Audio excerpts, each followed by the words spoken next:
Boa tarde a todas e a todos, sejam bem-vindas e bem-vindos à 21ª Cineop.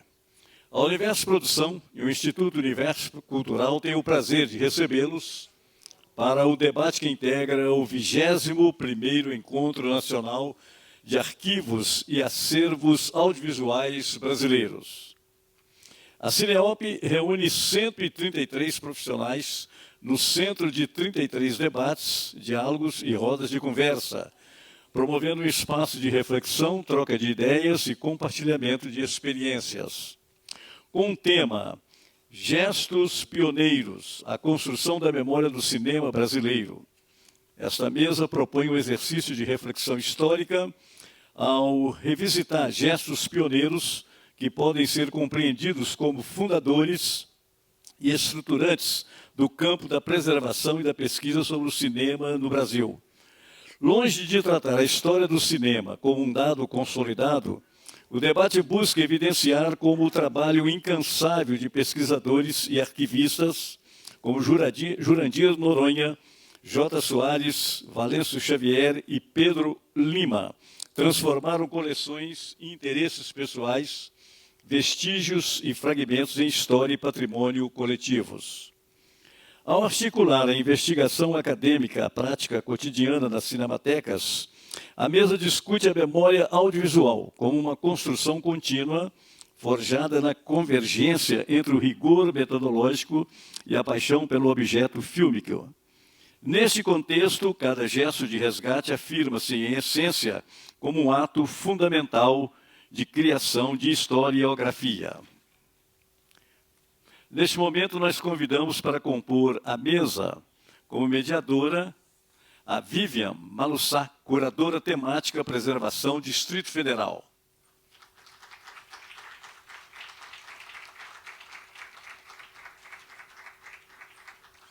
Nossos convidados, Arthur Altran, professor universitário, tema Pedro Lima, São Paulo.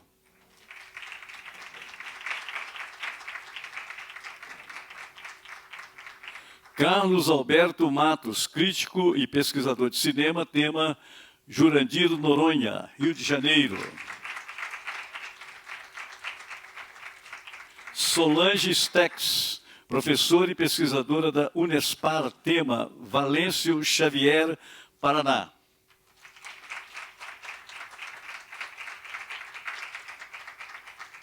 Luciana Araújo, pesquisadora e professora UFSCar, tema J. Soares, São Paulo.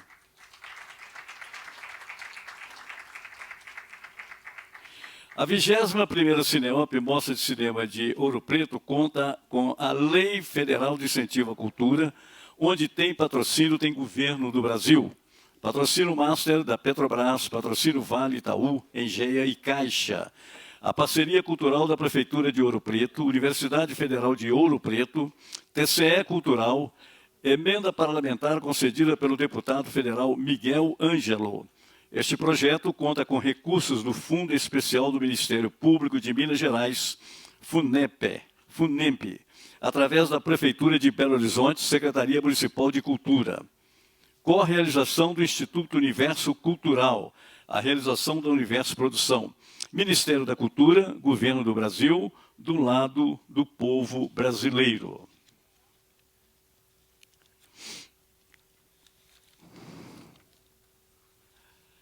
A Universo Produção e o Instituto Universo Cultural reafirmam o seu compromisso com a sustentabilidade e com a preservação do patrimônio natural e cultural. Vamos juntos cuidar do planeta e das gerações futuras. Vamos juntos construir um mundo mais justo e mais humano.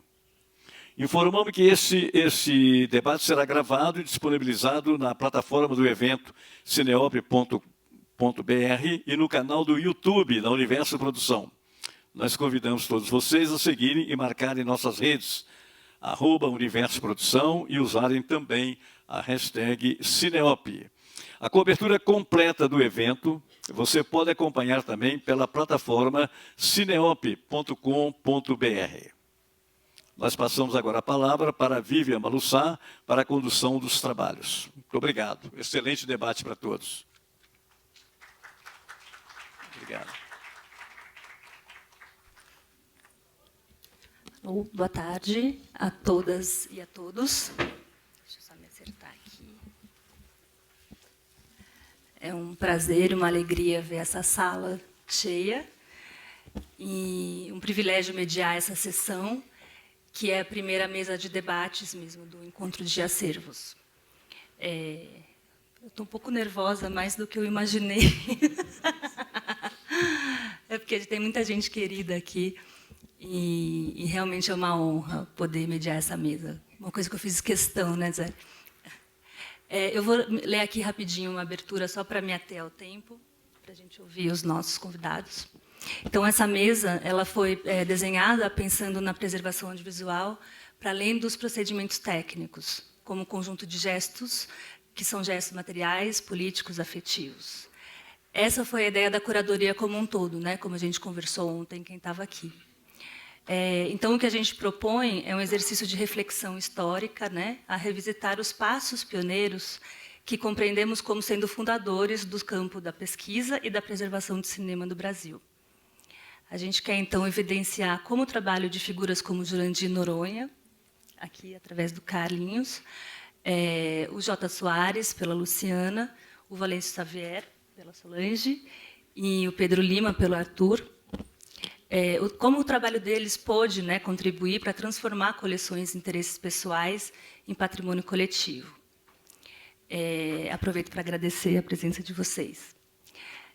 Quando a gente articula a investigação acadêmica, né, a prática cotidiana de cinematecas e arquivos, a gente pensa a memória audiovisual como uma construção contínua, onde pesquisar, catalogar e salvaguardar é um ato vivo da criação historiográfica. Esse contexto nos leva a citar mais uma vez duas pessoas que a gente já citou aqui ontem à tarde, ontem à noite, e que a gente vai citar algumas vezes durante esses dias. Em primeiro lugar, a gente lembra da Patrícia Tivelli, que nos deixou ano passado, né, logo depois da Cineop do ano passado, e que transformou a continuidade da memória Tivelli em uma missão de vida mesmo. E do Carlos Roberto de Souza, que foi preservador, professor e pesquisador, que partiu há poucos dias e que dedicou a história dele de vida, né, a trajetória, a pesquisar, a manejar, a estudar e transmitir essa história do cinema brasileiro com afeto e com rigor, que é o que a gente tem tentado trazer aqui, né, o afeto e o rigor dos nossos trabalhos.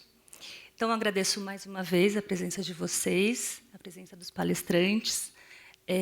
A gente vai ter 15 minutos, aproximadamente, de fala de cada um, e depois a gente abre para um debate, para perguntas e respostas.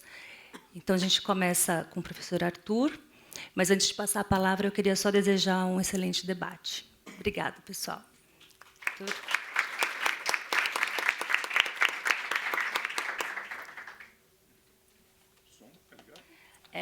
Aperta e espera um...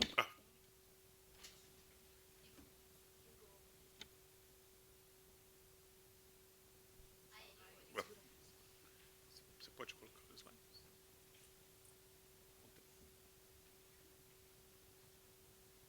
Esse é o final. O pessoal diz assim, que bom, foi rápido. Pô. Não é tão rápido, pessoal. Bem, boa tarde a todos e a todas. Primeiramente, eu agradeço o convite da Universo e do Cineop, bem como ao convite dos curadores, né, da curadora da Vivian e do Quental. O que eu pensei, como o nome Pedro Lima acho que não ressoa mais para a maioria das pessoas que estão aqui, é falar um pouquinho do Pedro Lima, rapidamente, e depois do acervo dele. Tá? Mas o tempo é mínimo, então, de maneira que a gente vai ter que resumir muitas coisas aqui. O Pedro Lima está aqui nessa foto, aqui ele já está cinquentão, tá, ao lado da esposa dele, a dona Mitz. Então, pode ir para o próximo. O Pedro Lima nasceu em 1902, na cidade do Rio de Janeiro.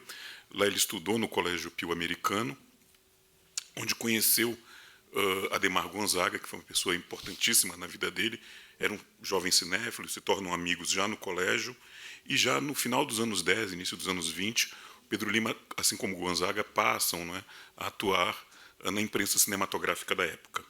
Em 24, o Pedro Lima consegue, não é, um emprego na revista Seleta e passa a assinar uma coluna dedicada ao cinema brasileiro, chamado Cinema no Brasil.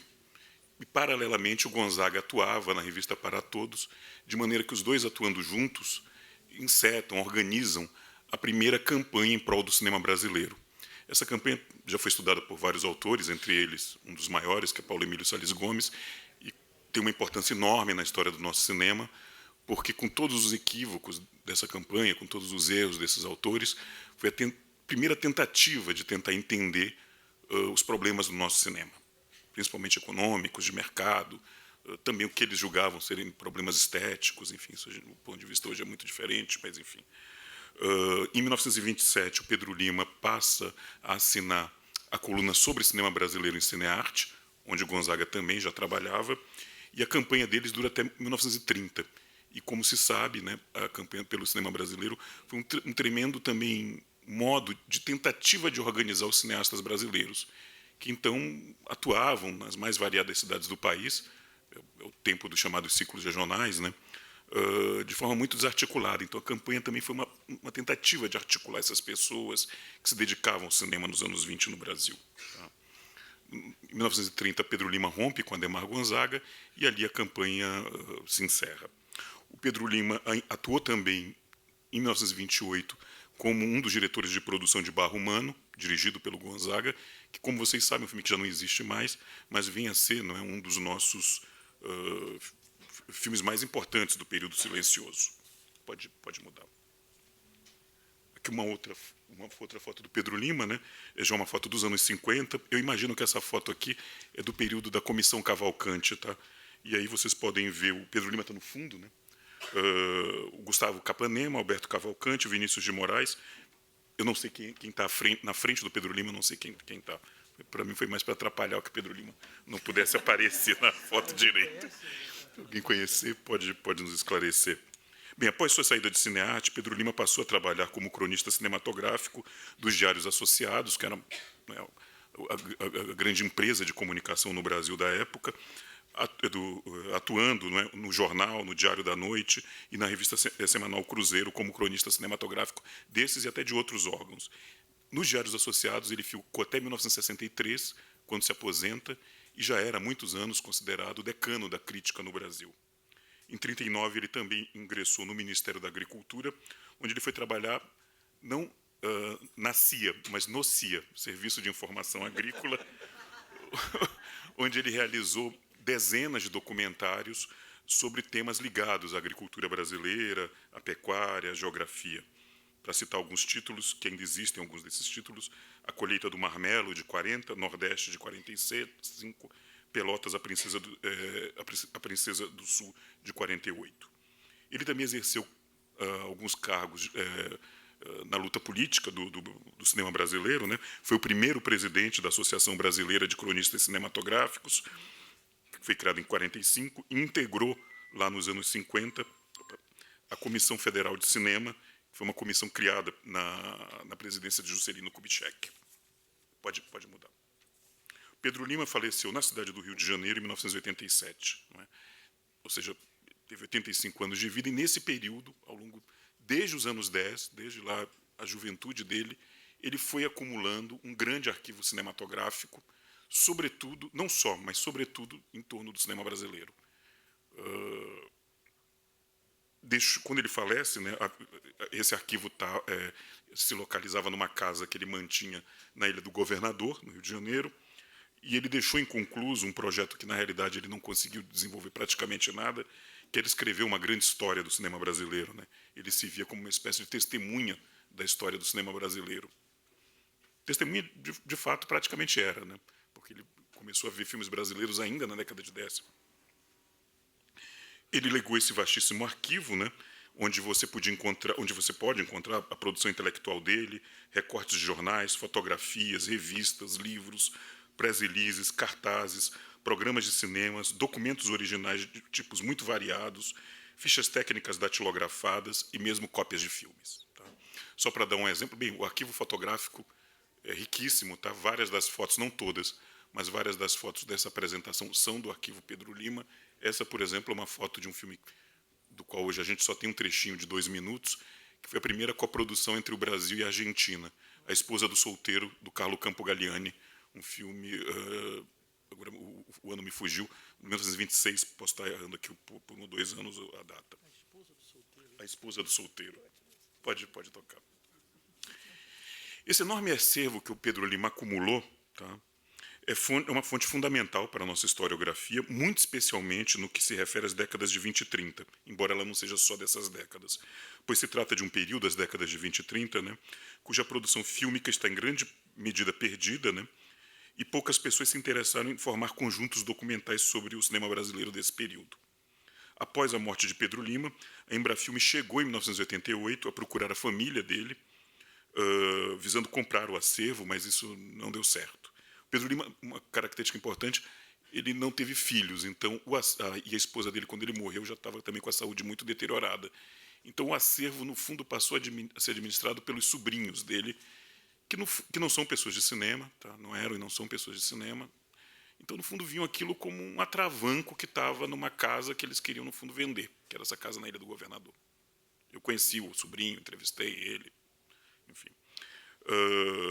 O acervo acabou a Embrafilme chegou, inclusive, a mandar técnicos para avaliar esse acervo, mas devido tanto, provavelmente, à falta de recursos, porque já é um período de dificuldade econômica da Embrafilme, quanto também a morosidade do serviço público, essa venda não foi efetuada, e o acervo acabou sendo adquirido pelo Haroldo Coronel, quem é mais das antigas deve lembrar dele, em 1989, ou seja, um ano depois da morte do Pedro Lima, e o acervo do Pedro Lima foi usado, uma parte dele, na realidade, foi utilizada para que o Haroldo Coronel inaugurasse uma loja que ele mantinha no Rio de Janeiro, essa loja já fechou alguns anos atrás, chamada Souvenirs de Cinema, né, que, como o nome está indicando, no fundo era uma loja que negociava fotos de astros e estrelas, outras formas de memorábilia, cartazes, que o Coronel é colecionador de cartazes, né?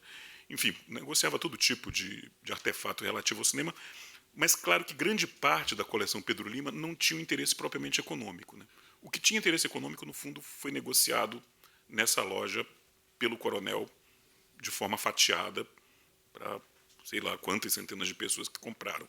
Foto de Carmen Miranda, foto de Grande Otelo, foto de Oscarito, que são coisas que podem ter, além de fotos de astros e estrelas de Hollywood, né? São coisas que têm um interesse econômico. Mas muito do acervo, no fundo, o Haroldo Coronel mantinha numa casa que ele mantinha em Vitória, que é a cidade de origem dele. É importante frisar, né, que mesmo nesse momento em que o Haroldo Coronel compra o acervo tal como coletado pelo Pedro Lima já não existia mais, seja porque essa casa sofreu com isso, lá na Ilha do Governador, com enchente, com desbarrancamento, então algumas coisas já tinham se perdido. E, claro, a partir do momento em que o Haroldo Coronel compra o acervo, ele passa a ser retalhado para essa venda na tal loja. No início dos anos 90, foram estabelecidas tratativas... a foto... Pode voltar, desculpa.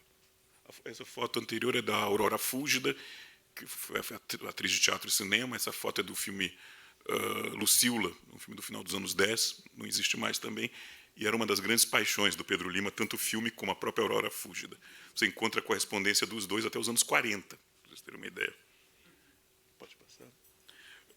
No início dos anos 90, foram estabelecidas tratativas entre a Cinemateca Brasileira e Haroldo Coronel, que resultaram, em 1993, na negociação de parte do acervo relativo ao cinema brasileiro, a qual, uma vez sob guarda da instituição, foi batizada de Arquivo Pedro Lima, e que hoje, a parte, por exemplo, fotográfica, vocês podem consultar via o Banco de Conteúdos Culturais, e a parte de correspondências, que é muito, muito interessante, hemeroteca, etc., de outros tipos de documentos, vocês podem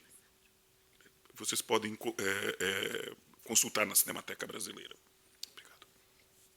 Em 1996, aí o filme, sob a gestão do Avelar, também adquiriu do Haroldo Coronel outra parte, né, do acervo Pedro Lima, E esse conjunto foi posteriormente transferido para o Arquivo Geral da cidade do Rio de Janeiro, onde também tem o nome de Arquivo Pedro Lima. Desta maneira, parte significativa do acervo coletado pelo Pedro Lima sobre o cinema brasileiro encontra-se atualmente disponível para consulta e sob a guarda, no fundo, de duas instituições, né? A Cinemateca Brasileira, em São Paulo, e o Arquivo Geral da cidade do Rio de Janeiro. Todas essas fotos, por exemplo, todas essas fotos são fotos do Arquivo Pedro Lima, tá? Mas, no fundo, existem centenas de fotos sobre o cinema brasileiro. Ali, Genésio Arruda, aqui Nilza Magrassi, aqui Morgova, então fotos de filmes que já não existem, enfim, de períodos variados do cinema brasileiro, mas eu dou muita importância desse período entre os anos 20 e 40. Então, como eu disse, é uma fonte fundamental para o cinema brasileiro. Pode passar. E antes de encerrar, eu vou contar o que eu poderia chamar aqui, a gente está encerrando, de nota biográfica. Nessas fotos, além de mim mesmo, que acho que ainda sou reconhecido, apesar de bem mais velho, nós temos o Carlos Roberto de Souza, a professora Luciana Araújo, que está aqui, e a Laila Foster. Isso foi na defesa da Laila, mas por que aqui vem essa foto? Porque o Carlos Roberto teve uma importância enorme quando o arquivo foi adquirido pela Cinemateca. No fundo, eu era uma pessoa, já fui jovem também um dia, era então bem jovem, mas eu estagiava na Cinemateca, e o Carlos, e eu pesquisava o Pedro Lima, e o Carlos me encarregou de ir até Vitória avaliar o acervo do Pedro Lima. Deu bastante trabalho, e era uma época muito difícil de dinheiro e tal, da Cinemateca, para variar. Então, não se tinha dinheiro para fazer, mas fizemos a tal visita técnica, fizemos a tal avaliação, e com o apoio do Carlos Roberto, sobretudo do Carlos Roberto, na realidade, é que a Cinemateca, numa permuta, adquiriu a parte do Arquivo Pedro Lima. Então, bem, certamente foi só uma das centenas de contribuições que o Carlos Roberto deu à memória do cinema brasileiro, mas essa, como foi uma coisa que fizemos juntos, eu queria deixar aqui nesse final de comunicação e como uma homenagem a ele. Tá bom? Obrigado.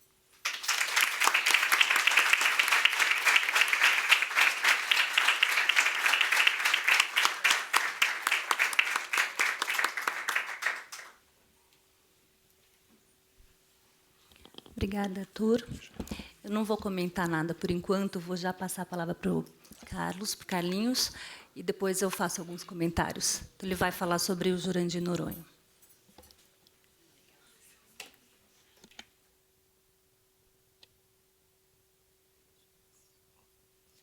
Boa tarde a todos. Estão me ouvindo? Tá. Obrigado, Vivian. Obrigado, Quental. Obrigado a Cineop por me convidar para essa mesa. Estou muito honrado de estar aqui com esses colegas maravilhosos para falar um pouco sobre o Jurandir Noronha.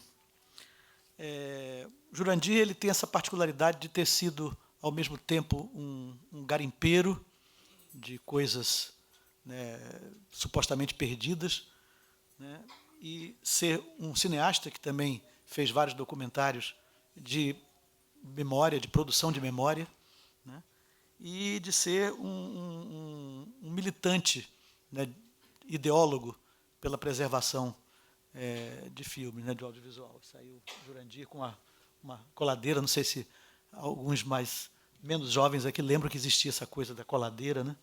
Ali. Foi citado hoje de manhã. Foi, né? Pois é. Uma coisa curiosa, quando eu convivi com o Jurandir nos últimos anos de vida dele,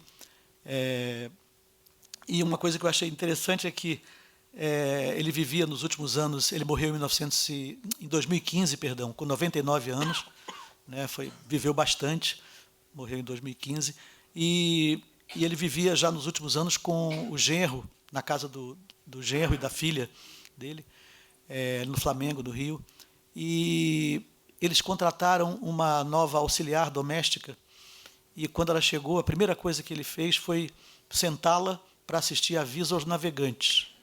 Assim, uma espécie de boas-vindas, né, para coisa. Então, era assim o Jurandir. Ele nasceu em Juiz de Fora, em 1922, e aos 6 anos ele já via filmes lá na sala do João Carriço, né, o pioneiro lá do cinema em Minas, aqui no Juiz de Fora, que tinha uma funerária e um cinema, né? Então as coisas se confundiam ali, né? E ele ficava vendo os filmes com os caixões do lado. Era uma coisa que ele lembrava com muita graça dessa história. E já tinha também feito uma viagem aos 6 anos de idade, sentado ao lado do Santos Dumont, num trem, em Minas. Então, isso tudo foi germinando nele e criando uma paixão pelo cinema e pela aviação, né? Ele era apaixonado por aviões, por máquinas, está ali, exatamente, por aviões, por máquinas em geral. Então, o interesse dele no cinema era sempre pelo lado da produção técnica. Ele ia muito por esse lado da questão dos equipamentos, das lentes, ele entendia muito dos procedimentos de laboratório, etc. E admirava Gago Coutinho, adorava Asas, o filme que ganhou o primeiro Oscar em 1929, né, um filme de aviação, né, Ed Polo, aviador, eram os ídolos dele, né? E essa admiração, então, pelas máquinas vai se refletir nessa forma como ele encarava o cinema, muito a partir dos equipamentos, né? E é curioso também que ele tem uma formação, ele estudou em colégio militar, né? Então ele tinha uma formação um tanto chegada ao âmbito militar. E é a prova de que esses campos não são excludentes, né? Ele era um cara ligado ao militar e, ao mesmo tempo, era um cara interessado em cinema, em cultura, etc. Então, é bacana isso. No colégio militar, ele já comprava Cinearte, né? Isso aí eu vou comentar daqui a pouco. Ele comprava Cinearte e foi justamente o artigo do Pedro Lima, né, que despertou essa consciência dele para a existência de um cinema brasileiro, né? Que até então ele via os filmes estrangeiros, etc. Ficou comprando Cinearte até o final, até o fim da revista. Quem abriu as portas da produção de cinema para ele foi o Adhemar Gonzaga, na Cinédia, né? Foi o segundo encontro que mudou a vida dele. Primeiro o texto do Pedro Lima, o artigo do Pedro Lima, eu não sei dizer qual foi, mas era um artigo do Pedro Lima. E depois a entrada para a Cinédia com Adhemar Gonzaga. Chegou a escrever na Cinearte sobre os primeiros movimentos cineclubísticos, em 9,5 milímetros, por ali. E, em 40, ele teve o primeiro emprego dele na Panfilme, né? Panfilme de Jaime Pinheiro. Fez as primeiras experiências dele com uma Kinamo. Já? Meu Deus. Não tem nada. Não precisa cortar, não. Tá. Temos até 10. Nossa, mas... Falei que parecia que ia passar rápido. Eu vou para 15 ou 20. Vá. Já na Cinédia, ele já gostava de ficar separando o material que parecia imprestável. Em vez de jogar fora, ele separava num cantinho, né? E era um material que era vendido para reciclagem e aquilo doía nele, ele separava e botava num cantinho e foi formando aquele primeiro acervo dele. Na verdade, ele não formou acervo, mas ele formava acervo no lugar onde ele trabalhava, né?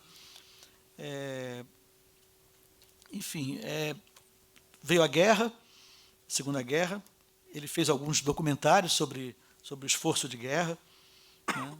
Filmou a volta dos pracinhas, né, no final da guerra, com Pedro Neves, e foi para o Instituto Nacional do Cinema Educativo em 48. Ali ele fez vários filmes, vários documentários, que hoje são clássicos do documentarismo desse momento, do INSE, né, como Doença de Chagas, A Medida do Tempo, O Monumento, Oswaldo Cruz, Alegria Selvagem, que é sobre o Santos Dumont, né?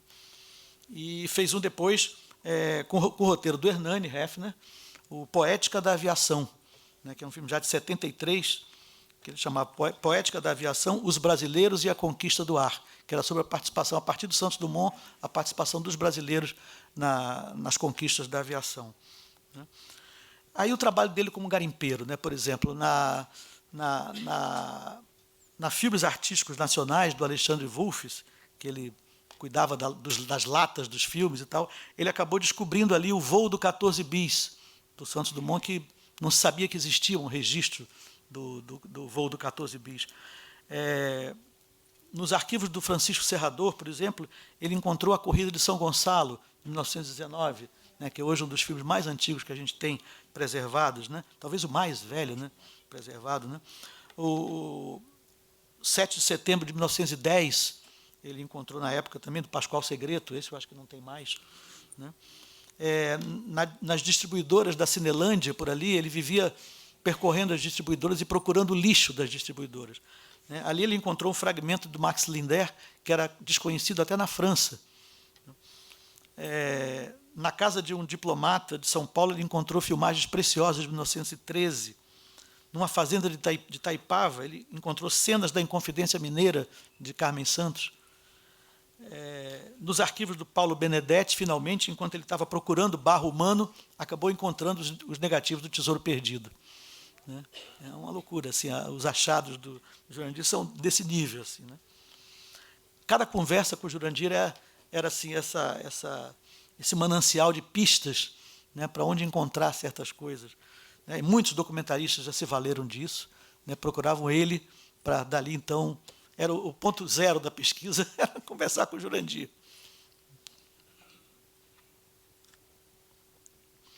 Como zelador, ele organizou no Instituto Nacional do Cinema o primeiro depósito instalado da América Latina para a preservação de filmes e matrizes de filmes. Né? Foi um dos primeiros a difundir no Brasil essa consciência da preservação. Já em 1948, na revista Cena Muda, ele escrevia artigos sobre a necessidade de se preservar o audiovisual, na época era o filme, né?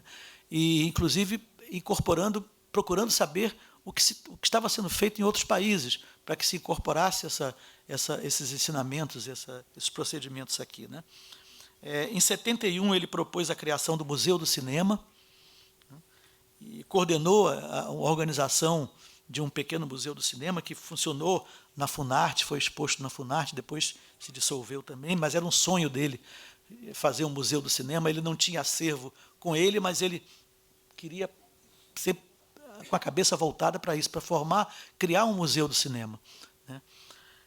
Eu acho que se um dia o cinema brasileiro tiver um museu, talvez o nome do Jurandir Noronha seja um bom título. Né? E como divulgador, finalmente, a grande contribuição dele como divulgador em livros e filmes. Né? Ele, além dos filmes que ele fez sobre Carmen Santos, por exemplo, sobre o cinegrafista de Rondon, né? Sobre Humberto Mauro, sobre a Inconfidência Mineira e sua produção, uma espécie de making-off póstumo do Inconfidência Mineira da Carmen Santos. Foi roteirista de curtas documentais sobre Adhemar Gonzaga, sobre José Medina. Né? E fez isso aí eu não falei, né? Ele foi cinegrafista do DIP, né, do Vargas, numa época em que, se você saísse à rua sem esse papel, você podia ser preso. Né? Então, isso aí era carregado na carteirinha dele para provar que ele era operador cinematográfico profissional e estava registrado no DIP. Né? Enfim, ele produziu vários documentários de compilação, como o Panorama do Cinema Brasileiro, com sequências inteiras e alguns making-offs, cômicos e mais cômicos, né, sobre o humorismo no cinema brasileiro. 70 anos de Brasil, uma coletânea sobre documentários no Brasil. Escreveu livros no tempo da Manivela, Bravos Companheiros, que é um misto de história militar do Brasil e uma fábula provinciana. Escreveu um dicionário de Jurandir Noronha de cinema brasileiro, do mudo, do nascimento até o sonoro, né, até 1936, e escreveu, por fim, O Momento Mágico, que é um livro de memórias dele, onde ele conta o hit, esse encontro com o Santos Dumont no trem. Né? Enfim, se aposentou pela Embrafilme em 80, sempre quis fazer um filme depoimento sobre sua carreira, chamado Prestação de Contas, seria o título, mas ele nunca chegou a fazer. Não chegou a fazer, e o que ele conseguiu fazer foi comigo. A gente fez um documentário para o Canal Brasil, chamado Jurandir Noronha, Tesouros Quase Perdidos, que eu pedi que incluísse na programação online da mostra. Espero que esteja lá. É isso. Muito obrigado.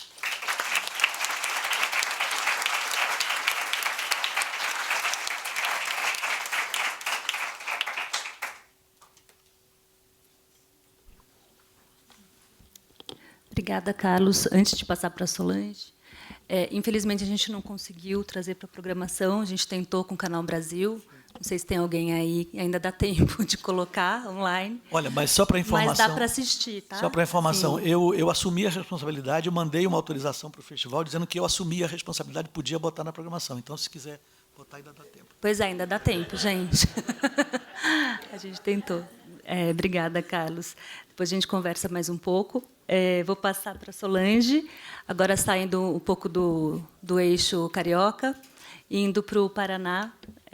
Acho que dentre as pessoas que a gente está tratando aqui, talvez um pouco menos conhecido, mas não menos importante. Obrigada, Solange. Segura e só. É sempre bom. Alô, alô. Bom, eu queria, em primeiro lugar, agradecer ao Universo, agradecer ao Quental, a Vivian, por estar aqui nessa mesa e, principalmente, por essa mesa, junto com tantos nomes fundamentais do cinema brasileiro, trazer o nome do Valêncio, né, do Valêncio Xavier. Para começar, eu queria que o menino colocasse um trechinho, eu separei um trechinho de um filme chamado As Muitas Vidas de Valêncio Xavier, do Beto Carminati, um diretor do Paraná, que fez um documentário. Ele começou quando o Valêncio ainda estava vivo e terminou depois. Então, eu queria que o... São 4 minutos do início do filme. Ela marcou o ponto de entrada, tá? Acho que é 2:16, se não me engano.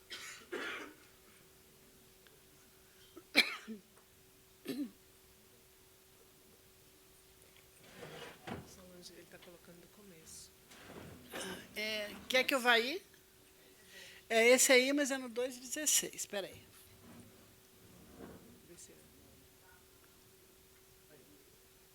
É um pouquinho depois disso. Pode avançar só um segundinho e me tirar dali da tela, que eu não estava no programa. Aí mesmo. Não, antes, você pulou muito. Volta lá.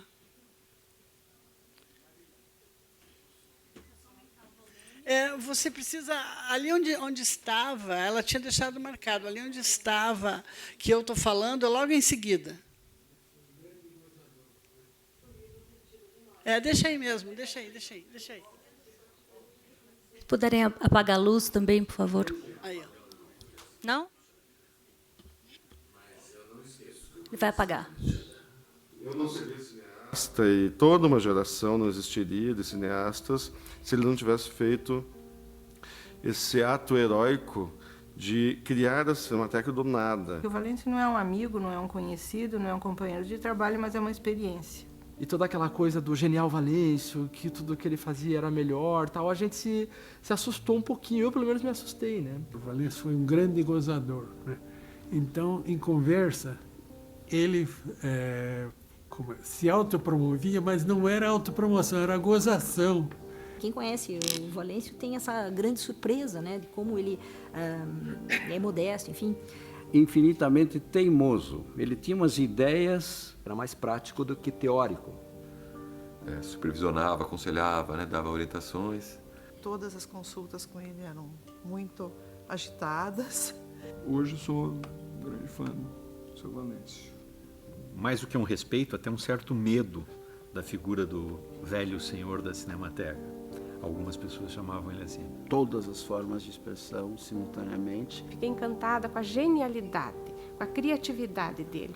Era uma pessoa muito afetiva, muito ligada à família, aos amigos. Com o passar dos anos, ele acabou se tornando um grande pesadelo para mim. Histórias que a vida conta. Dava asas à sua fertilíssima, inquietíssima imaginação. Uma memória que só veio e está registrada porque ele lembrou. E ele sempre estava com uma ideia, um projeto, né? Maluco pra caramba, sempre foi maluco. Um dia estava com humor do caramba, vinha, brincava, conversava. Outro dia ia falar com ele, dava um grito que a gente saía de perto. De uma forma gentilíssima, apareceu e conversou com os alunos. Mas ele nunca forçou a gente a nada, né? Eu lembro que ele era muito divertido. Ele tinha umas tiradas clássicas assim dele. O Valêncio Xavier ainda não alcançou o lugar que talvez ele mereça. Não sei se a gente precisa esperar que ele morra para acontecer isso. Né? Se a gente está aqui agora e entra aqui o Valente Xavier, as coisas não vão continuar se passando da mesma maneira. Eu faço as coisas que me dá na cabeça, né? Exigente com as coisas, muito rigoroso com tudo. Mas isso foi muito bom, porque foi me ajudando na minha formação, assim, como pesquisadora. E eu comecei a minha carreira de pesquisadora como estagiária da Cinemateca. Havia pouquíssima coisa levantada sobre a história do cinema paranaense. Então, o Valêncio propôs um levantamento de fôlego. A gente detectou, por exemplo, nos jornais da época, quem foi a primeira... É devido ao trabalho do Valel. E sair sem que os milicos... Pode cortar. Então, assim, aí nesse início desse filme, tem várias personalidades da literatura, da TV, do cinema, de vários segmentos que tem essa referência do Valêncio. E o Valêncio era isso e mais maluco do que isso. O Valêncio era um multitarefa, era uma pessoa de muito... era genial e genioso. Não sei em que ordem, se era genioso primeiro e genial depois, mas era isso. E para mim é muito tranquilo e muito gostoso falar dele, porque eu conheci Valêncio quando eu era aluna de jornalismo em Curitiba e eu trabalhei na Cinemateca como estagiária no início da Cinemateca. A gente se conheceu e virou uma amizade para a vida, uma amizade com momentos de tranquilidade, com momentos de guerra interna, mas assim uma super amizade. Eu sou até hoje amiga da família e tudo. Então, falar do Valêncio, desculpe, é muito bom. Assim. Então, Valêncio, ele foi mais do que o criador da Cinemateca de Curitiba, em 1975, no momento de governo militar, um momento que a cultura não era um destaque para as autoridades do poder local. Ele constrói a Cinemateca, cria a Cinemateca do nada, dentro de um projeto de criação de órgãos culturais, a Fundação Cultural de Curitiba, que é o equivalente à nossa Secretaria Municipal de Cultura. E a Cinemateca, naquele momento, ela era um centro das pessoas que gostavam de cinema, queriam conhecer cinema, e era mais do que um espaço exibidor, era um espaço de formação. E o Valêncio tinha essa visão da importância daquele lugar.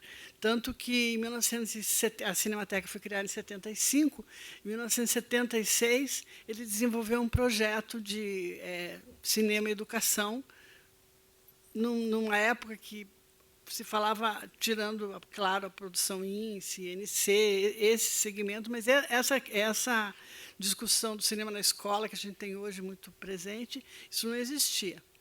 E ele criou um projeto chamado Criança, Cinema e Animação, com trabalhos em 135 escolas da municipalidade, onde as crianças faziam filme em cima de película Super 8. Então, foi um projeto pioneiro, um projeto... E além de ser uma ideia super criativa, tinha o jeito Valêncio de ser.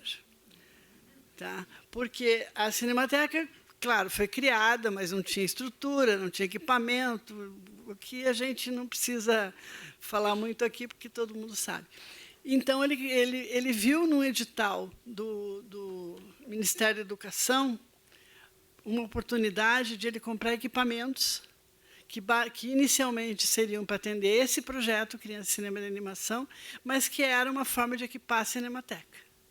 Então, para um projeto, foi comprado uma viola, foi comprado câmera, uma série de equipamentos que vieram assim.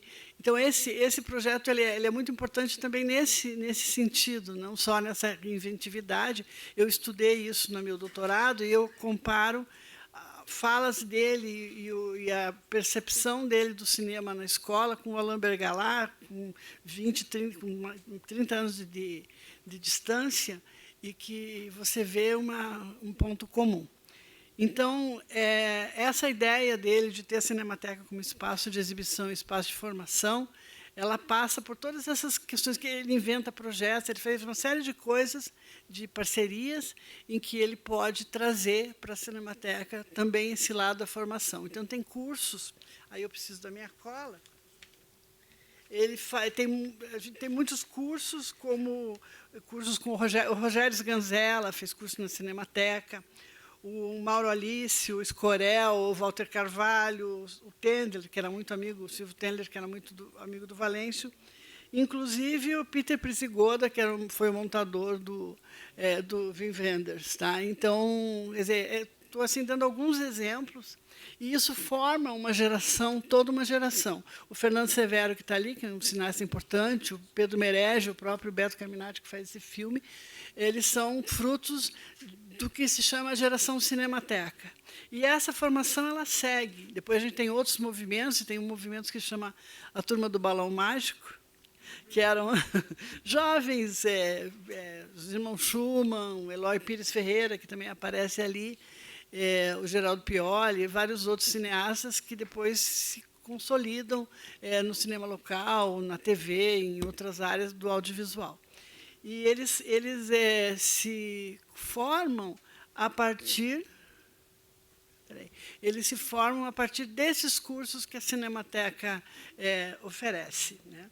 E aí esse é uma questão importante desse processo que ele estabelece ali no cinema na cidade de Curitiba.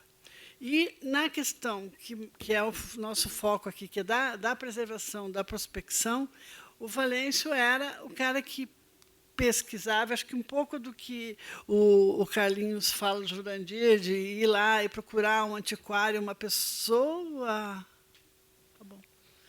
pessoa que tinha uma coleção ou alguma coisa assim, ele estava lá, saía no seu fusquinha, ia para o interior do estado e buscava. Então, isso ajudou muito a formar o acervo da Cinemateca.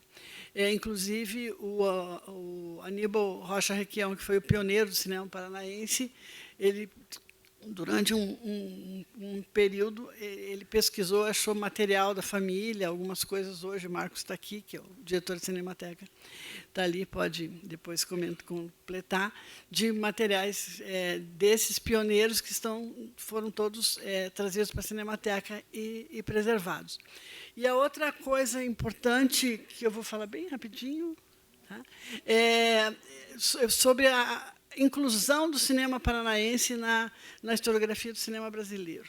Até o início da Cinemateca, o Silvio Bach era um cineasta, uma das pessoas que tinha escrito sobre o cinema brasileiro, levantaram informações sobre o início da história do cinema, e com a criação da Cinemateca, com essa gestão do Valêncio, isso começa com um trabalho que se chama Referências sobre exibições e filmagens no Paraná, de 1892 a 1930. Tá? Uma parte disso está publicada pela Fundação Cultural de Curitiba, e aí traz, a partir de uma pesquisa de fonte primária, pesquisa de jornais e revistas da época, as referências de criação, de produção e de exibição de filmes lá. É de lá que a gente tem a informação de que o Aníbal Requião teria feito 300 filmes, dos quais nós temos 2, Panorama de Curitiba, Carnaval em Curitiba, anos 10, anos 20, e um fragmento do Ópera Sidéria, que tem cópia na Cinemateca e tem na Cinemateca Brasileira.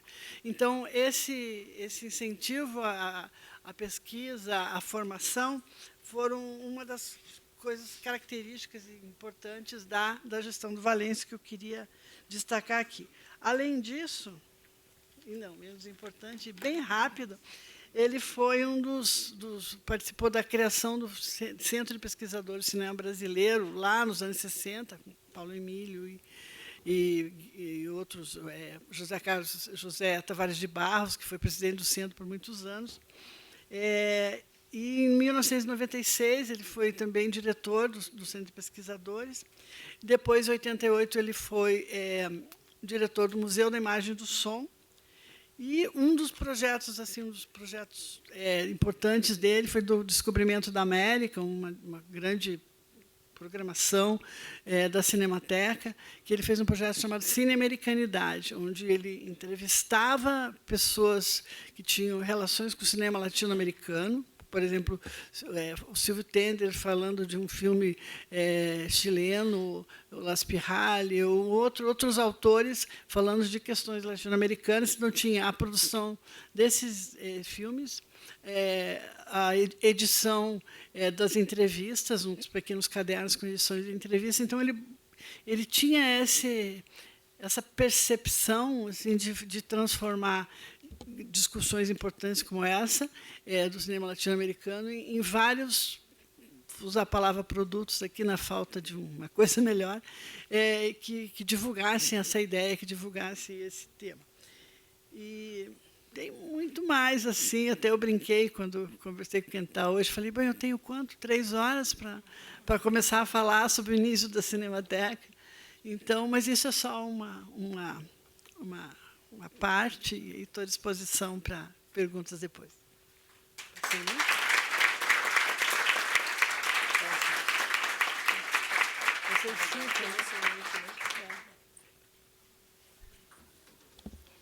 Obrigada, Solange. Agora a gente passa para o eixo Nordeste. A gente vai ouvir a Luciana falando um pouco sobre Jota Soares. Um pouco, mas não apenas, sobre ele. Obrigada, Vivian. Agradeço muito a participação aqui no Cineop, nessa mesa luxuosa. Pode voltar para o primeiro, por favor?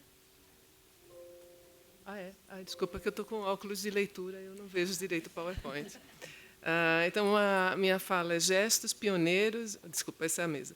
Jota Soares, Pedro Salgado Filho e a invenção do patrimônio histórico cinematográfico de Pernambuco. Cineclubismo, preservação e história. Então, eu vou falar de Jota Soares, mas eu também queria chamar a atenção para essa figura importantíssima e muito pouco lembrada, que é o Pedro Salgado Filho. Então, começando com Jota Soares... Aí você vai para o próximo, por favor. O Jota Soares ele se tornou o grande memorialista do cinema silencioso em Pernambuco. Ele teve uma participação bastante ativa durante os anos 20. Ele é bem lembrado por ter dirigido e protagonizado A Filha do Advogado. Aqui é uma cartela do filme, obviamente, colocada depois, né? Ele dirigindo o filme aos 20 anos de idade. E, desde pelo menos a década de 40, ele se torna esse guardião da memória cinematográfica local. Ele dá entrevista, ele escreve texto, ele está sempre a postos para corrigir todo mundo e destacar não só a produção cinematográfica dos anos 20 em Pernambuco, mas também a cultura cinematográfica no Recife, nessa primeira metade do século XX. Então, por exemplo, se você puder passar a próxima. Ele é o primeiro historiador do cinema pernambucano, mesmo com muito pouco rigor histórico, a exemplo de tantos outros que a gente vê na história do cinema brasileiro. Em 1944, ele lança essa plaqueta da esquerda, História da Cinematografia Pernambucana, fase compreendida entre os anos de 1923 e 1931, Cinema Mudo. E é escrita em colaboração com Pedro Salgado Filho. Esse texto e algumas variações dele vão ser a base principal, até os anos 60, para outros textos sobre o cinema silencioso pernambucano. Já em 53, o Jota escreve aquele outro texto, Subsídios para uma História do Cinema em Pernambuco, que é o texto da plaqueta um pouco reformulado, e aí, nesse artigo, já não tem mais o nome do Pedro Salgado Filho.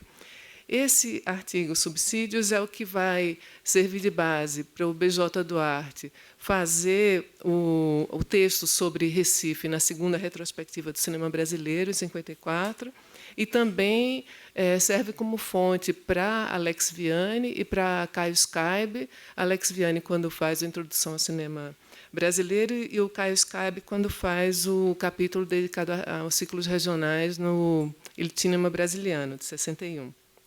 Aí você pode passar a próxima, por favor. Menos acessível entre os textos de Jota Soares era essa série Relembrando o Cinema Pernambucano, que foram 59 crônicas ali da esquerda, publicadas no Diário de Pernambuco entre dezembro de 62 e fevereiro de 64. Só que aí depois, em 2006, o Paulo Cunha organizou isso, saiu em livro, e está bem mais acessível. E esse é só sobre cinema silencioso pernambucano, mas essa outra série do lado direito, Telas e Fatos, é muito interessante, e aí, mas dá para consultar no Diário de Pernambuco, na Hemeroteca Digital, é sobre cultura cinematográfica. Aí tem cinema americano, tem essa coisa de fã, mas tem também o circuito recifense, os cinemas, os donos dos cinemas, os atores estrangeiros que visitaram Recife. Então, é muito interessante. E é ainda maior, porque vai de março de 64 até dezembro de 65. E aí eu me pergunto, né, nessa trajetória de J. Soares, como é que surgiu o interesse em transformar essa experiência vivida dele em matéria histórica? Quais as condições que favoreceram tanto a valorização dessa experiência dos anos 20, quanto a compreensão da necessidade de preservar essas produções? E eu acho que o que ajuda muito é pesquisar o contexto de realização dessa plaqueta História da Cinematografia Pernambucana. E aí essa pesquisa em torno da plaqueta, que é publicada em 44, ela vai apontar uma articulação muito expressiva entre cineclubismo, história e preservação. E também, muito importante, o papel do Estado, dos poderes públicos. Passa a próxima, por favor. E aí, nesse momento, é fundamental a atuação do Pedro Salgado, que está junto com o J. Soares na foto e que depois ele vai desaparecer das fotografias e dos textos. Pedro Salgado ele também tinha participado dos filmes no cinema pernambucano nos anos 20. Aí, como faz tudo, ele foi ator nos filmes, trabalhava em laboratório, fotógrafo, ajudava na cenografia, fazia até limpeza pesada nas produtoras, ele fazia de tudo. E aí, quase 20 anos depois, em 1943, ele começou a organizar umas sessões de cinema na casa dele, era o que ele chamava o Cineminha, que funcionava na sala dele e se chamava Cine Siri, né? Passa, por favor. Eu estou me especializando em slides pobres, esse é um dos melhores. Porque eu falo de coisa que não tem imagem, né? Então, isso está ridículo, mas enfim. Aí, o que era o Cine Siri? O jornalista Mário Mello ele descreve assim o ambiente e as sessões. Não tinha placa no exterior, apenas os eleitos sabem onde funciona. Na sala, segundo Mário Mello, há cadeiras confortáveis e braços para os assistentes que gostam de ver as projeções mais a cômodo. Há um ventilador rotativo, o que é nos anos 40 um luxo, né? E, ao fim das sessões, adoro esse detalhe, um cafezinho quente feito na hora. E não se cobrava a entrada. Por que Cine Siri? Eu acho, já falei outros significados, mas eu acho que é porque as cadeiras eram tão apertadas que as pessoas tinham que entrar nas fileiras de lado. E aí, se você anda de lado, você é Siri, né? Aí ficou Cine Siri. Aí, ali, nesse Cine Siri, eles exibiam produções pernambucanas, tipo A Itália da Praia, A Filha do Advogado, e também fitas silenciosas estrangeiras, europeias e filmes de não ficção realizados sobre Recife, né? E como é que eles tinham esses filmes pernambucanos? Porque o Pedro Salgado Filho ele ficou sabendo que tinha uma agência de filme que estava vendendo uma série de filmes antigos pernambucanos lá dos anos 20, vendendo assim a preço de banana, iam jogar fora. Aí ele se articula junto com J. Soares, mais o jornalista Luiz Vieira e José Amaral e Geraldo Mello para comprar esses filmes, né? E aí essas sessões que reuniam jornalistas, intelectuais, escritores, elas servem, me perder aqui. Elas acabam por valorizar não só a produção silenciosa pernambucana, como também o que se fazia naquele momento em Pernambuco, nos anos 40. Isso eu acho muito interessante, porque esse jornalista que era bem famoso na época, Mário Mello, ele frequentava o Cine Siri E aí ele fala que, vendo esses filmes antigos e vendo a cidade naquele momento, reconhecendo as pessoas, ele escreve assim: vejo agora que tenho mais razões para aplaudir e animar as iniciativas da Meridional Filme. A Meridional Filme, que era uma produtora que estava fazendo o cinejornal lá em Recife nos anos 40, muito desprestigiada pelos jornalistas. E aí, a ver esses filmes antigos desperta nesse jornalista a valorização do que estava sendo feito ali, naquele momento. Aí, quando chega... Não, pode ficar aí. Aí, em abril de 44, o Cine Siri ele passa a se chamar Museu Cinema. Por quê? Aí o Pedro Salgado Filho ele encaminha ao interventor federal Agamenon Magalhães uma petição falando que vai mudar de nome. Você pode... Aqui é um documento, mas não dá para ler nada. Mas é esse documento, acreditem em mim. E ele fala assim, que vai mudar de nome de Cine Siri para Museu Cinema, porque o Museu Cinema é uma melhor o que melhor expressão daria ao ambiente, principalmente porque outra coisa não era senão um museu de relíquias cinematográficas. Aí é importante a gente levar em conta que, nesse período de Segunda Guerra Mundial, o Estado Novo era importante para ele se precaver de alguma repressão por parte do Estado por conta da realização dessas reuniões na casa dele. Ele já se antecipa e ele escreve que a ideia partiu dele e ele queria conseguir uma espécie de legalização que viesse a tornar mais franca a existência do cinema, por compreender que não deve haver dentro do Estado uma instituição de qualquer caráter que não seja autorizada devidamente pelo chefe do governo. E aí, no final, ele fala que, podendo Vossa Excelência estabelecer um serviço de fiscalização como melhor lhe aprouver. E aí basta lembrar que essa apreensão não é à toa. Em 1940, o primeiro Clube de Cinema de São Paulo, que tinha Paulo Emílio Salles Gomes à frente, teve filmes apreendidos e sessões proibidas pelo DIP. Tá, bom. Então, o Museu Cinema tinha esse viés bem conservador, mas aí ele também tem essa proximidade com o Estado que vai ser super importante para a preservação dos filmes em Recife.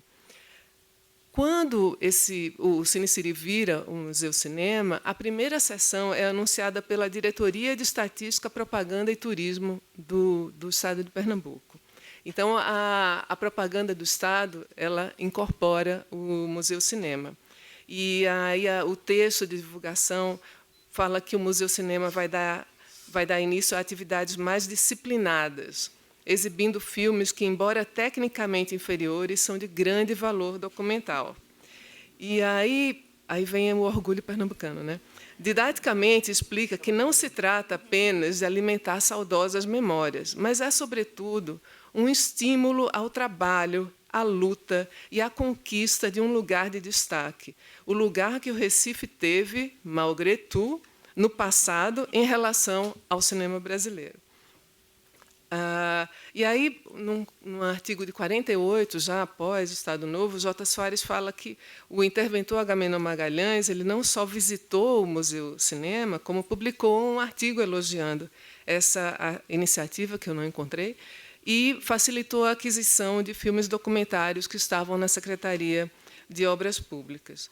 Eu vou pular aqui uma outra versão dessa mudança de Cine Siri para o Museu Cinema, do jornalista Luiz Ayala, que ele fala desse intervencionismo agamenômico de Agamenon Magalhães. Ele lamenta muito essa formalização do Museu Cinema. Esse jornalista, Luiz Ayala, em 48, ele publica um artigo falando do Cine Siri. Você pode passar, por favor? E aí é muito interessante. No comecinho de agosto, ele publica esse artigo e o título é A Filmoteca do Pedro Salgado Filho. E o J. Soares, em seguida, o Luiz Ayala abre um espaço para o J. Soares publicar um artigo, e aí já é a Filmoteca do Museu Cinema. O J. Soares oficializando essa instituição. E eu chamo a atenção para o termo filmoteca, para o uso do termo filmoteca, porque já tem essa preocupação em criar um lugar para esses filmes. Segundo um dos textos da Diretoria de Estatística, Propaganda e Turismo, o Museu Cinema destina-se à exibição de filmes silenciosos antigos, já dispondo a sua filmoteca de larga cópia de produções de várias marcas. Então, ainda que o J. Soares ele tenha se tornado muito justificadamente, em momento algum quero desqualificar o J. Soares, ele foi importantíssimo, mas ele é uma figura central mesmo na memória do cinema pernambucano, mas é preciso chamar a atenção para a atividade do Pedro Salgado Filho. É dele que parte a iniciativa de comprar os filmes dos anos 20, é dele que parte a iniciativa de criar uma filmoteca. E esse movimento está na base da trajetória da preservação, envolvendo diversas instâncias ao longo dos anos, que irá garantir a existência até hoje de um número significativo de produções silenciosas pernambucanas, proporcionalmente ao que foi preservado do cinema silencioso pernambucano, ou do cinema silencioso brasileiro. Os filmes pernambucanos têm um número expressivo. Então, ao realizar projeções no Cine Siri, no Museu Cinema, Pedro Salgado Filho acionou uma prática cineclubista que, reunindo entre os frequentadores alguns nomes conhecidos da arte, cultura e imprensa locais, ele conferiu distinção às produções dos anos 20. Essas produções elas passaram a ser consideradas algo de valor, um patrimônio. Então, no artigo de J. Soares, de 48, ele apresenta uma relação de filmes guardados pelo Pedro Salgado Filho. Essa pode passar ao próximo. As duas primeiras colunas são do arquivo da Filmoteca do Pedro. A terceira eram os filmes que estavam com ele, mas depois que o Pedro Salgado morre, em 47, são devolvidos. E é muito interessante ver que exatamente os filmes que estão nas duas primeiras colunas são os filmes que depois foram para a Prefeitura do Recife, depois para a Fundação Joaquim Nabuco e depois para a Cinemateca Brasileira. Os que foram devolvidos para os donos, tchau, a gente não sabe deles. Então, esse gesto inicial do Pedro Salgado Filho, ele é fundamental para a gente ter acesso a esses materiais hoje. Então, o J. Soares, nesse artigo de 48, ele se coloca como um grande defensor do patrimônio histórico cinematográfico de Pernambuco. E aí eu quero chamar a atenção para a participação fundamental do Pedro Salgado Filho na construção, ou, para usar o termo, na invenção desse patrimônio. Obrigada.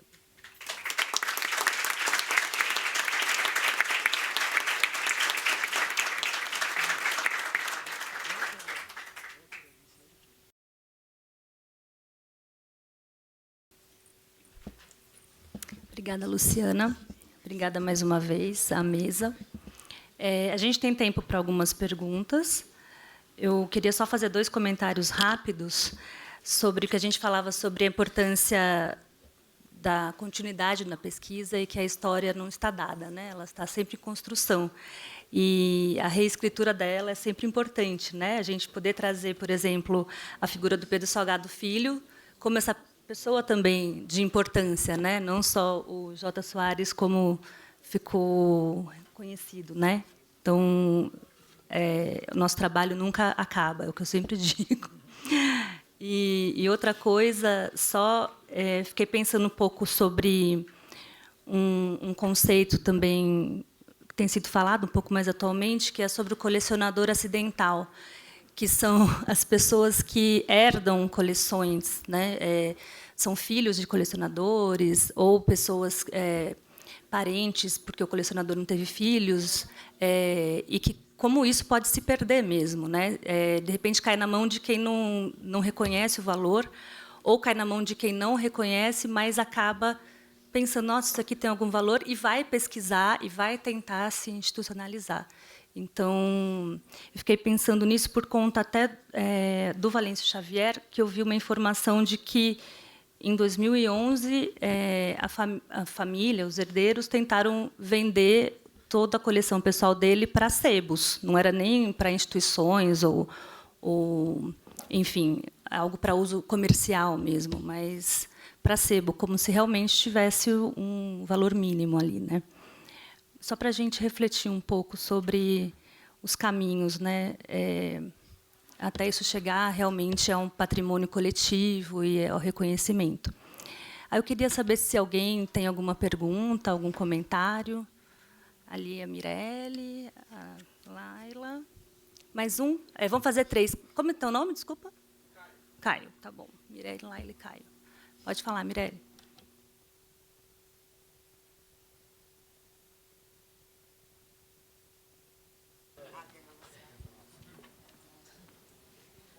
Na verdade, não é uma pergunta, eu só queria complementar. Se apresenta também, por favor. Desculpa, sou Mirelle Camargo, estou diretora do Museu da Imagem do Som do Paraná e presido a BPMIS. Uma curiosidade sobre a biografia do Valêncio Xavier na construção da memória do cinema, não só da memória do cinema, mas da memória do audiovisual como um todo. Eu, enquanto diretora do Museu da Imagem do Som, encontrei uma ata durante a gestão do Valêncio Xavier no MIS, onde o então secretário de Cultura, René Dotti, atribui ao Valêncio a criação da TV estatal do Paraná, que é a TV Educativa. Então, ele foi o pioneiro e o criador da TV que nós temos hoje, que mudou de nome, mas que faz parte dessa biografia do Valêncio, desse homem tão importante, tão curioso. E é uma coisa que pouca gente sabe, porque está só numa ata de reunião anunciado pelo então secretário, que haveria a criação dessa TV e que ele seria o condutor desse processo de criação. Então, acho que é uma coisa importante dentro da biografia do Valêncio. Era só isso. Queria aproveitar para acrescentar, já que estamos falando de Valêncio, né, a importância da obra literária dele também, né, que é uma coisa extra cinematográfica, mas, por coincidência, agora o Mês da Gripe está virando filme, né? Virou filme agora recentemente, né? Um romance fundamental assim, do romance experimental brasileiro, que acaba de virar filme, O Mês da Gripe.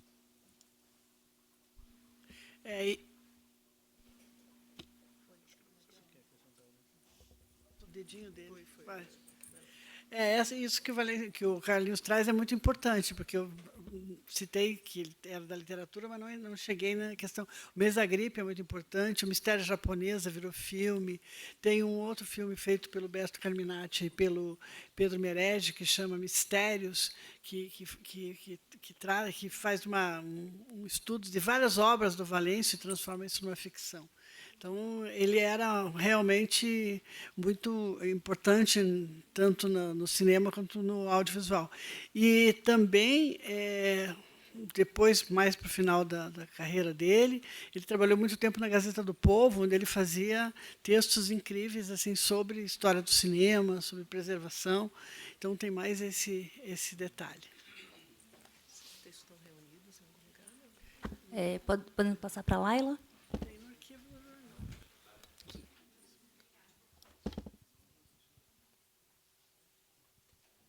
Oi, eu sou Laila Foster, sou pesquisadora.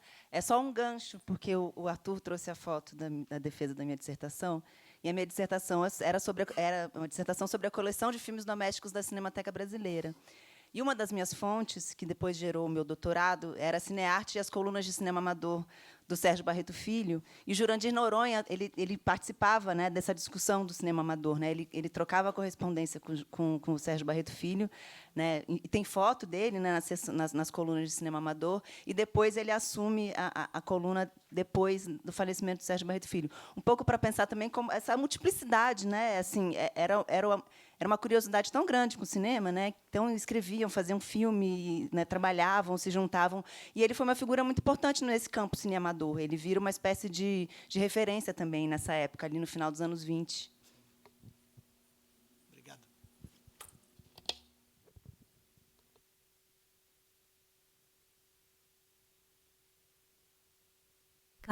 Caio. Oi, boa tarde. Bom, sou o Caio. Eu acho que eu já sou de uma geração mais nova, né, de pessoas que acabaram passando por esse boom de cursos de cinema que aconteceu a partir dos anos 2000, imagino, aqui no Brasil. E eu sempre fico pensando, né, quando eu me deparo com esses arquivos, essas histórias sobre o cinema brasileiro, o que vocês aí que estão na mesa, né, vocês que são professores, pesquisadores há muito tempo, quais caminhos que vocês enxergam, né, para minha geração e para pessoas mais novas que, enfim, estão se debruçando sobre isso? Imagino que esses arquivos eles não estejam limitados, né, em termos de pesquisa e olhares. Se na verdade é uma pergunta meio otimista, mas se vocês enxergam bons caminhos de pesquisa por parte enfim, das pessoas mais novas, menos 30, é isso. Obrigada, Caio. A Solange quer responder? Alguém mais? Consegui ligar sem o dedinho do menino. Eu acho que você traz uma questão importante de como que as novas gerações se relacionam com a história do cinema, se relacionam com a memória. Eu acho que uma das questões importantes, além, claro, de eventos como esse, de discussões que são trazidas por pesquisadores que estão aqui, é a questão da discussão da preservação nos cursos de cinema, desde o início dos cursos. Então, agora, cada vez mais os cursos têm essa disciplina. Tá? No Paraná, no curso de cinema, nós temos essa disciplina como disciplina curricularizada, significa que as aulas são no Museu da Imagem e do Som. Aqui quero aproveitar e agradecer a Mirelle, porque a gente dá aula lá, num dia que o museu está fechado, a equipe do museu fica à disposição da disciplina. Então, os alunos fazem prática, eles têm aulas teóricas e eles têm uma prática, então eles têm uma contribuição para os processos do museu e levam desses momentos um outro olhar sobre a preservação.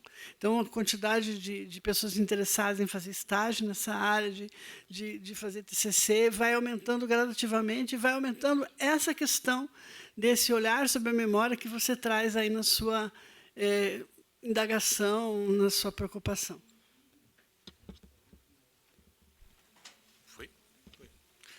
Bem, Caio, eu acho que a tua questão nos dá a oportunidade de refletir um pouco sobre o que são esses acervos e como a gente pode, enfim, atualizá-los, né, como para pensar uma historiografia.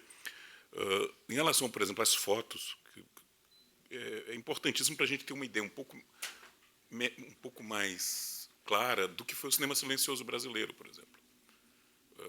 Eu escrevi um artigo uns 3 ou 4 anos atrás sobre A Esposa do Solteiro, e a coleção de fotos que está do Arquivo Pedro Lima, que está dividida entre os dois arquivos que eu citei, Cinemateca Brasileira e o Arquivo Geral, foi fundamental para que eu tivesse uma ideia um pouco da visualidade desse filme. Eu sabia até como era o enredo do filme, porque está descrito nas revistas de cinema, enfim, alguma coisa sobre a produção que eu encontrei na imprensa da época, mas sobre a visualidade, muito pouco. Então, essas fotos, por exemplo, me ajudaram bastante a entender melhor. E, certamente, ao se estudar filmes do período, o acervo de fotos ajuda bastante. A questão das correspondências, que eu acho que foi bem pouco utilizado, na realidade, é riquíssimo para a gente entender, desde pinimbas da campanha do cinema brasileiro, posturas ideológicas do Pedro Lima e de outros cineastas brasileiros dos anos 20, para entender melhor que meio social era esse, que a gente tem uma ideia bem geral, mas como forma de aprofundamento, inclusive o capital cultural que esses homens e essas mulheres tinham, como que eles se frequentavam, as disputas entre eles, as alianças. Então, a parte de correspondência foi pouquíssimo utilizada até o momento, e ela é bem vasta, pelo menos na parte que está na Cinemateca. Pode ser utilizada dessa forma. Para além de... Vou citar para encerrar, também a gente poder abrir para mais perguntas, um único documento que eu não tive tempo de achar a foto para trazer aqui, mas que é um documento interessantíssimo, que está na Cinemateca Brasileira, vem do Arquivo Pedro Lima, que é um opúsculo em formato pocket, bem pequeno, produzido pela Rossi Filme, em que a Rossi Filme ensina como filmar tomadas naturais, e em que ela anuncia também que ela quer comprar essas tomadas da parte de outros produtores. Num tipo de postura, vamos dizer assim, de produtora capitalista, que para mim, que acho que conheço bem o período, foi absolutamente estranha. Assim, esse pessoal não cavava só, afinal de contas. Esse pessoal não estava só atrás do Estado também, como a gente acha muitas vezes. A Rossi Filme, pelo menos em algum momento, aparentemente, tentou tornar o seu jornal uma coisa um pouco mais interessante para os espectadores, que atingisse talvez inclusive outros estados, etc., aparentemente. Foram ideias que me vieram desse documento, por exemplo. Claro que é preciso de outros documentos para poder ver se essa ideia faz sentido ou não. Mas só para te dar um exemplo. Tá bom? Então, o Arquivo Pedro Lima e outros arquivos, né, que estão públicos, enfim, eles, na realidade, eles são muito ricos e ainda, acho que, muito pouco explorados por nós mesmos, pesquisadores de uma outra geração, e por vocês, jovens pesquisadores e pesquisadoras também. Eu queria só acrescentar uma breve reflexão. Aliás, acrescentar uma breve reflexão é aquele negócio que a gente estava falando, né? Quando o cara fala acrescentar uma breve reflexão, vai falar 15 minutos, não é o caso. Porque você falou sobre a geração mais jovem e tal, é a questão da preservação do presente, né? Porque a gente pensa sempre na história, de preservar, restaurar e tal, o que ficou para trás, o que foi produzido há décadas atrás e tal. E a preservação do presente é uma coisa que, né, como os arquivos digitais, né, que não tem original físico, que não tem matriz física, né, como produzir matrizes físicas a partir disso para que essas sim garantem a preservação, né? Isso é uma questão, né, que está sendo discutida no âmbito já há pelo menos uns 20 anos no âmbito das cinematecas e tal. Eu acho que é uma questão também a que as gerações jovens também podem se dedicar, né, pensar como preservar o presente, que estratégias se tem para preservar o que está sendo produzido agora, hoje, e que daqui a 10, 20 anos pode estar perdido.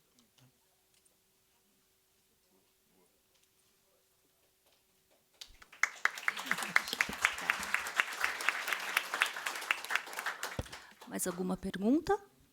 O Rafael. E aí a gente pode encerrar. Aí, se vocês puderem já fazer o encerramento. Tudo bem, vai, Georgia. Então, Rafael, Georgia, pode fazer na sequência, aí vocês respondem e a gente já fecha. Rafael, levanta a mão. Bom, gente, boa tarde, todo mundo.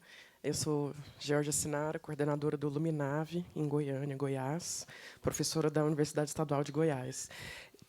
Eu não ia fazer pergunta, mas aí o Carlos Alberto Matos falou preservar o presente, arquivos do presente. Como vocês, pesquisadores, guardam os próprios arquivos, né? E aí eu quero fazer uma menção especial à preservação de trechos de release de imprensa que o Carlos Alberto Matos faz no Facebook, que é, assim, babado. Era isso. Releases inesquecíveis. Gente, é muito precariamente, né, que a gente guarda as coisas. Né? Todo mundo sabe, né? A gente arquiva ali aquele arquivo MP4 e acha que está tudo resolvido, né? Arquivistas de amanhã que se preocupem, né? Exatamente. Alô. Oi, boa tarde. Excelente mesa. Parabéns pela ideia da curadoria, da gente ter realmente ninguém que conhece melhor esses acervos do que as que foram convidadas. E um pouco em relação ao que o Caio falou, eu acho que vocês mostram algo que, para mim, é muito pouco pesquisado, que é a história da formação das coleções.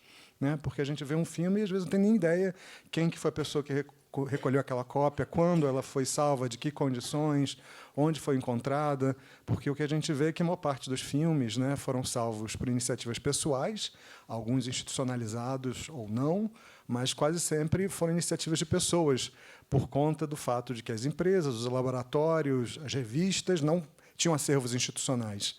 Então, acabavam que a memória dessas empresas, desses laboratórios, ficavam em acervos pessoais que, eventualmente, acabavam institucionalizados ou não. Mas essa história de como esse filme chegou, e que explica muito por que a gente tem alguns e não outros, né? O que a Luciana falou é fantástico, né? De aqueles que tantos que, infelizmente, não temos hoje de Pernambuco, e a gente entende em que momento, talvez, até quando eles existiram, em que momento, talvez, eles se perderam por não serem institucionalizados ou não terem sido incorporados a uma coleção pessoal. Então, eu queria perguntar um pouco o que vocês acham desse campo de histórico de formação das coleções que a gente tem, se vocês veem algo mais sistematizado ou ainda algo que a gente precisa unir essas várias histórias individuais para compor uma história mais ampla.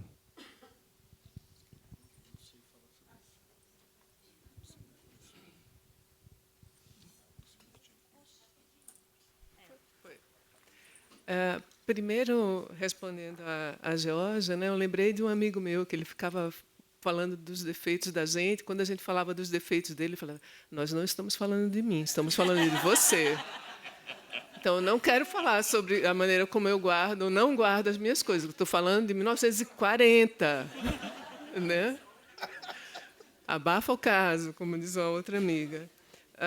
Em relação a como se formam as coleções, eu acho isso fascinante. Realmente é um campo de estudo que se abre. Eu repeti um pouco da história do Cine Siri aqui. Eu espero que realmente o brasileiro não tenha memória e vocês não se lembrem do que eu falei da última vez que eu vim aqui, que eu também falei do Cine Siri. Mas aí depois você tem acesso a mais coisas e vai pesquisando outros materiais e, com isso, vai ampliando o conhecimento desse percurso e de todas essas negociações que vão desde as negociações agamenômicas do interventor do Estado Novo até né, as amizades pessoais, problemas da viúva do Pedro Salgado Filho, dizendo que ia ficar com os filmes até ela morrer, e depois passando para a Prefeitura do Recife. Então, isso tudo é muito esclarecedor para a gente entender o percurso desses materiais e toda a dificuldade que isso envolve. Porque, mesmo tendo provavelmente ficado em condições muito precárias na Prefeitura do Recife, esse material do cinema silencioso pernambucano ficou lá, né? Era um luxo que tinha, que era um local para esse material. O que permitiu... O que permitiu que, nos anos 50, por exemplo, o Caio Skybe, da Cinemateca, nas suas viagens de prospecção pelo país, chegasse lá em Recife e esse material tivesse na prefeitura. E parte desse material foi para o laboratório da Cinemateca no começo dos anos 60. E aí depois voltou para a Fundação Joaquim Nabuco e depois foi para a Cinemateca no começo dos anos 2000, que também é fundamental nesse percurso dos anos 2000, o Carlos Alberto de Souza, mas eu não tenho condições de falar sobre isso não ainda. E aí a gente vê todo esse percurso e as dificuldades, e por que muitos materiais no meio do caminho não chegaram até hoje. Só completando um exemplo que ele estava falando, o Rafael falou, o Centro de Pesquisadores do Cinema Brasileiro, nos últimos 10 anos atrás, nos últimos 20 anos, mais ou menos, restaurou alguns filmes importantes por uma iniciativa quase que particular da Mirna Brandão e do Carlos Brandão, né, que eles pessoalmente conseguiam apoio do dinheiro da Petrobras para restaurar uma cópia, um negativo disso, e conseguiram salvar Caçadores de Esmeraldas, Caçador de Esmeraldas, Avisos Navegantes, e mesmo cópias novas do Menino de Engenho, Hora da Estrela, restauradas e tal digitalmente. E isso foi encaminhado para as cinematecas. Então, acho que o importante também é o destino que se dá a esse material preservado e restaurado, né, por iniciativas particulares, que isso seja carreado para uma instituição que tenha a condição de guardar e preservar, e não fique de posse de quem restaurou debaixo da cama, né? Mas o centro, depois da morte do Carlos e da Mirna meio fora de ação, desapareceu? Cadê o centro? Não, o centro não desapareceu, mas está um tanto inativo. Está inativo. Porque o Parup está sumindo e ninguém restaura. Quem? O Parup de guerra. Como tantos, né? Nem na internet. Tem um lixo lá que não pode ser chamado, né? Então... Posso? Pode conversar depois. Eu acho que, comentando as duas, eu não vou declarar nada também aqui, mas eu quero dizer que é muito importante essa discussão de como é que a gente preserva, especialmente como a gente preserva o digital.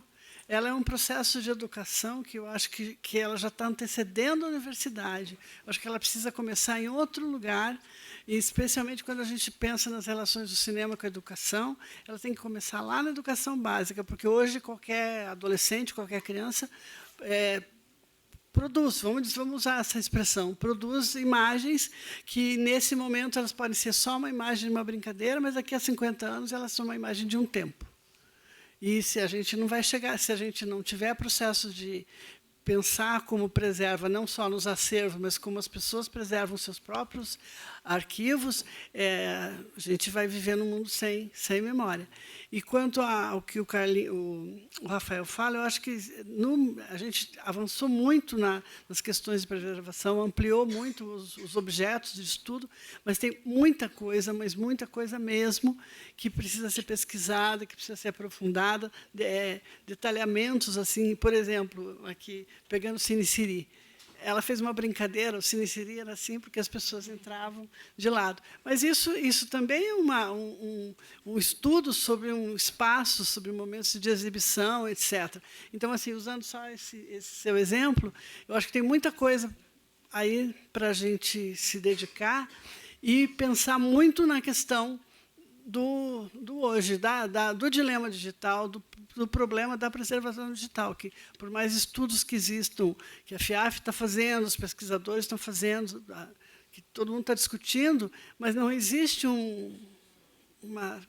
existe que o cinema em película dura mais 100 anos. É isso que existe.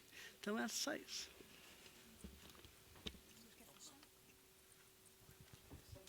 Bom, a Fernanda. Oi, eu sou Luiz Joaquim, coordenando o cinema da Fundação e a Cinemateca Pernambucana, J. Soares. Queria aproveitar, Luciana, aqui, esse luxo.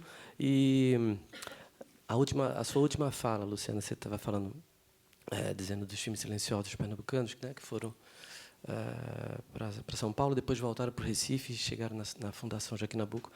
O que é que você pode falar sobre o Fernando Spencer nesse processo? Porque ele foi uma figura, eu acho, até onde a gente sabe, determinante aí para que os filmes ficassem na Fundação Joaquim Nabuco, né? Pois é, antes de tudo, o Fernando Spencer foi fundamental para essa série de crônicas que o J. Soares publicou no Diário de Pernambuco nos anos 60, porque foi na coluna do Spencer, dia de domingo, que era a página inteira, e aí o Spencer abriu metade da página, um terço da página. Depois o Spencer faz os filmes sobre o cinema silencioso pernambucano, então já tem toda essa divulgação, essa promoção.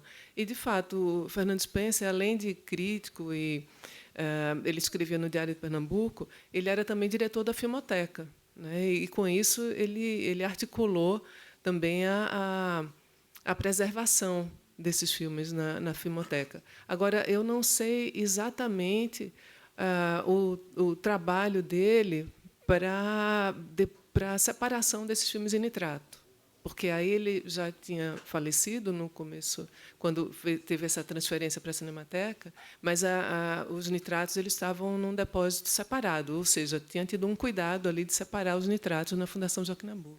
Não, mas minha pergunta era mais ali nos anos 70 para os 80, quando os filmes voltaram para lá. Mas tudo bem. A próxima Cineop. Isso, Mari. Tomara. A Laila quer falar. Tá bom. Pela BPA, né, nós vamos lançar oficialmente, né? A gente traduziu esse guia de preservação para cineastas em contextos comunitários, que é da Tutsumatsu Soto, do México, e a gente traduziu esse guia para o português, uma publicação, né, da BPA com Ambulante. A gente vai distribuir no domingo, tem alguns ali disponíveis, e também para quem é, enfim, associado, que é esse gancho, né, que essa preservação desse nato digital, ela não vai acontecer pelas instituições, né? É um pouco uma ideia de que você precisa ter uma formação em preservação audiovisual para quem está produzindo, né? Porque, assim, não vai ser o institucional que vai resolver um pouco esse dilema digital, né? Então, ele é um guia voltado, né, para esse público, né, não necessariamente do campo da preservação, ele é muito didático, mas parte de alguns princípios possíveis, né, de como que você pode também tomar conta da sua produção em nato digital.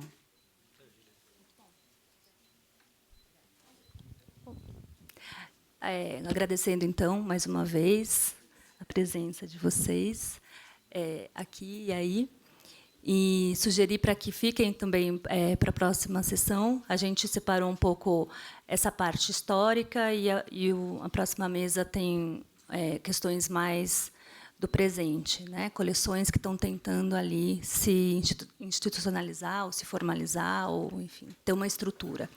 Bom, muito obrigada, pessoal, de novo, e vamos falando.